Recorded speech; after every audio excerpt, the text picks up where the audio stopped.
নমস্কাৰ। আমাৰ কথা নামৰ এই অনুষ্ঠানটোলৈ আপোনালোক সকলোকে স্বাগতম জনাইছোঁ। আমাৰ এই অনুষ্ঠানৰ যোগেৰে আমি বিভিন্ন সময়ত সমাজৰ বিভিন্ন সমস্যা বা সমাজত চলি থকা বিভিন্ন অসুবিধা ভোগ কৰি অহা আমাৰ নাগৰিকসকল আৰু নাগৰিকসকলে যিখিনি কথা ক'ব নোৱাৰে, চৰকাৰৰ ওচৰলৈ লৈ যাব নোৱাৰে, চৰকাৰৰ ওচৰলৈ বা প্ৰশাসনৰ ওচৰলৈ কিছু কথা আমি লৈ যাবলগীয়া হয়, কিন্তু তাৰ আমাৰ ওচৰত তেনেকুৱা কোনো ৰাস্তা নাথাকে। গতিকে আমি বৃহত্তৰ যোৰহাট নাগৰিক সমাজৰ তৰফৰ পৰা আমি কিছু প্ৰচেষ্টা চলাইছিলোঁ। আমাৰ সামাজিক সমস্যাখিনি আমি যাতে চৰকাৰৰ ওচৰলৈ বা প্ৰশাসনৰ ওচৰলৈ আমি লৈ যোৱাৰ বাবে আমি এই মঞ্চখন গঠন কৰিছিলোঁ। গতিকে আমি দেখি আছোঁ যে আমি এনেকুৱা কিছু সমস্যা যোৰহাটৰ ৰাইজে ভুগি থাকে বা এনেকুৱা কিছু সমস্যা যোৰহাটৰ নাগৰিকৰ সন্মুখত আহি পৰিছে, যিবিলাক কথা আমি আচলতে মুকলিকৈ কিছু কথা আলোচনা কৰা বা আপোনালোকক জনোৱা, ৰাইজক জনোৱা অতিশয় প্ৰয়োজন বুলি আমি অনুভৱ কৰোঁ। সেয়ে আজি আমি আপোনালোকৰ ওচৰলৈ এটা নতুন বিষয় লৈ পেলাই আৰু এটা খুব জ্বলন্ত সমস্যা, বৰ্তমান যোৰহাট নগৰৰ নাগৰিকে ভুগি থকা এটা জ্বলন্ত সমস্যাৰ কথা আপোনালোকৰ আগত ব্যক্ত কৰিবলৈ ওলাইছোঁ। কথাটো হ'ল যে যোৰহাটৰ বৰুৱা চাৰিআলিৰ পৰা ভোগদৈ দলঙলৈকে বৰ্তমান নিৰ্মীয়মান যি উৰণ সেতুৰ কাম চলি আছে, আপোনালোকে হয়তো দেখিছে বা আপুনিও হয়তো সেই বনাই থকা দলংখনৰ তলেদি আপুনিও পাৰ হ'বলগীয়া হৈছে। আপুনি মন কৰিছেনে নাই নাজানো যে আপুনি তাত কোনো বেৰিকেড নোহোৱাকৈ তাত এনেকুৱা ধৰণৰ কিছু কনষ্ট্ৰাকশ্যন চলাই থকা হৈছে। ইমান হেভি, ইমান গধুৰ বস্তু কিছু তাত কাম কৰি থকা হৈছে। লোহা লক্কৰৰ পৰা আদি কৰি ডাঙৰ গাড়ী যিবিলাকৰ মাজেৰে আমাৰ মানুহো গৈ আছে, তাৰ উপৰিও আপোনাৰ লগতে গাড়ীও গৈ আছে। ইফালে ফুটপাথত দোকান, মানুহ খোজকাঢ়ি যোৱাজনো মানে নিৰ্বিঘ্নে যাব নোৱাৰে। গাড়ীখন পাৰ কৰি নিওঁতেও মানুহৰ সমস্যাৰ সৃষ্টি হয়। বা সিদিনা আজি এসপ্তাহমানৰ আগত দুখন গাড়ী মুখামুখি খুন্দলি খাইছে। এই মূলতে গোটেই কথাটো হ'ল যে এই কথাবোৰ আমাৰ নিশ্চয়কৈ প্ৰশাসনত যিসকল মানুহ আছে তেখেতসকলতো নেদেখাকৈ থকা নাই। যোৰহাটৰ আয়ুক্তগৰাকীয়ে হওক বা যোৰহাটৰ আৰক্ষী প্ৰশাসনে হওক, তেওঁলোকেতো নেদেখাকৈ থকা নাই। বা PWD যাৰ আণ্ডাৰত এই কামটো চলি আছে, তেওঁলোকেতো নেদেখাকৈ থকা নাই। ইমান এটা বিপদসংকুলভাৱে এইখিনি মানুহক এৰি দিয়া হৈছে। যিবিলাক কনষ্ট্ৰাকশ্যন স্থানত মানুহ সুদামূৰে হেলমেট নিপিন্ধাকে বা ছেফটি গাৰ্ড নোহোৱাকৈ কোনো মানুহ যাব নোৱাৰে, তালৈ যোৱাটো মানা। তেনে অৱস্থাত মানুহৰ জীৱনৰ লগত এটা মানে সাংঘাতিক ধৰণৰ খেল খেলি আছে। জীৱনক লৈ পেলাই মানুহৰ জীৱনক মূল্যহীন কৰি তোলা হৈছে। এই ধৰণৰ কথাবিলাক আমি স্বচক্ষে দেখিছোঁ আৰু আমাৰ ভিডিঅ'ত আপোনালোকে চাবলৈ পাব। মই আপোনালোকক ভিডিঅ'টো দেখুৱাইছোঁ, এই ভিডিঅ'টোত আপোনালোকে চাওক।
যাতে মানুহ বিকল্প ৰাস্তাৰে অহা যোৱা কৰে আৰু আপোনালোকে কাম সেই জেগাডোখৰ বন্ধ কৰি লৈ পেলাই আপোনালোকে কাম চলাব পাৰে।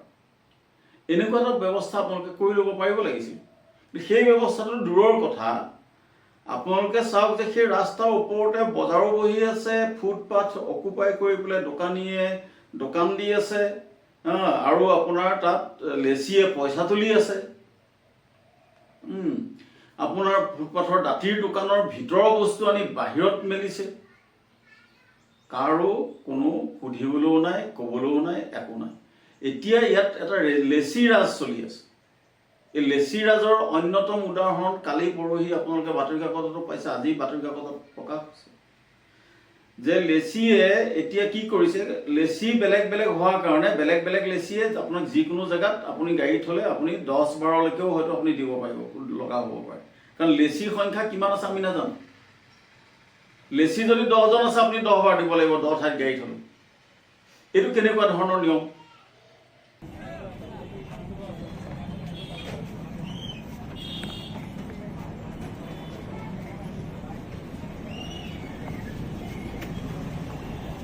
লেচিয়ে তোমালোকৰ পৰা কিমান লয়? আমাৰ পৰা আপোনাৰ 110 টকা লয়। 110 টকা ডেইলি? এফালে 60 টকা লয়, এফালে 50 টকা লয়। দোকানটো একেটাই, মানে বেলেগ বেলেগ দোকানটো বেলেগ বেলেগ।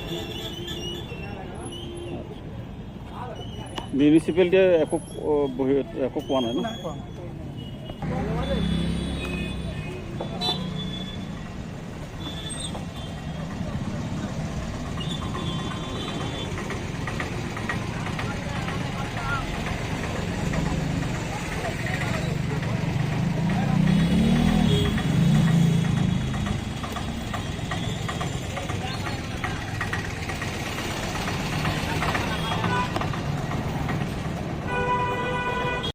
এই লেচি ৰাজটো আমি বন্ধ কৰিবৰ কাৰণে মিউনিচিপালিটিৰ লগত আমি মিটিং কৰিছোঁ, ডিচিক কৈছোঁ, আমাৰ স্থানীয় বিধায়ককো সেই সম্পৰ্কত কোৱা হৈছিল, জনোৱা হৈছিল, লিখিত ৰূপত জনোৱা হৈছিল।